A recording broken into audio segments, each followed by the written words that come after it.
কাম্য নয়। আওয়ামী লীগ হুমকি দুমকিতে বিশ্বাস করে না।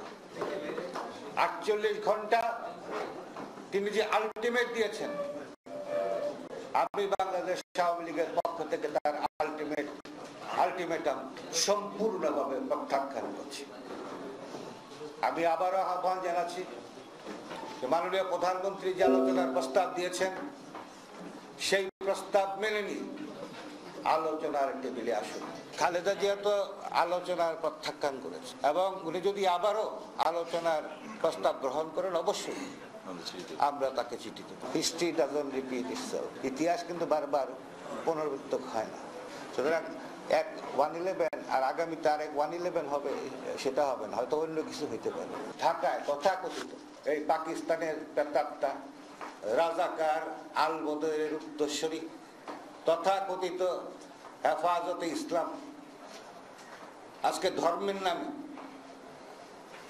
সারা বাংলাদেশে যে কুল কালম ঘটিয়ে চলছে, তা এদেশের মানুষ বরদাস্ত করবে না। এবার তো ঢাকায় আসছে, আগামীতে ঢাকায় আসতে দেওয়া হবে না। প্রয়োজন হলে ঘর থেকে বেরোতে দেওয়া হবে না। কারণ আপনাদের শক্তি আমরা 1971 সালে রেখেছি। আপনারা কাপুরুষ।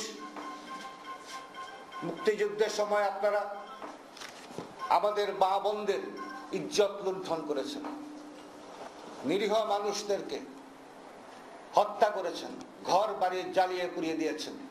এই হলো এই হেফাজতে ইসলামের ইতিহাস।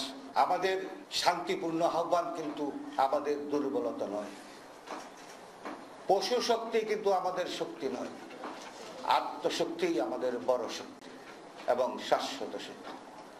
আমি হেফাজতকে উদ্দেশ্য করে বলবো যে আপনারা আপনাদের সমাবেশ শেষ করে শান্তিপূর্ণভাবে ঢাকা শহর ত্যাগ করুন।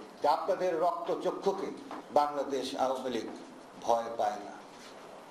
মুক্তিযুদ্ধে আপনাদেরকে আমরা পরাজিত করেছি। আপনারা যদি আবারও সংঘাতের পথে এগোন,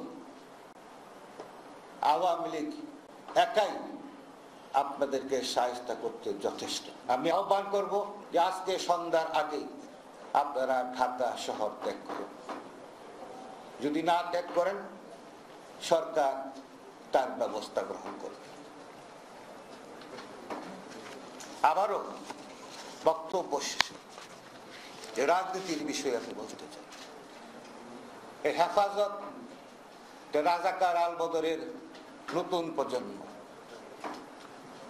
এরা কোনোদিনই রাজনীতির কেন্দ্রবিন্দুতে আসতে পারবে না বাংলাদেশে। জামাত, বিএনপি এবং হেফাজত আসলে একই দল, তাদের মধ্যে কোনো রেস্টক নেই।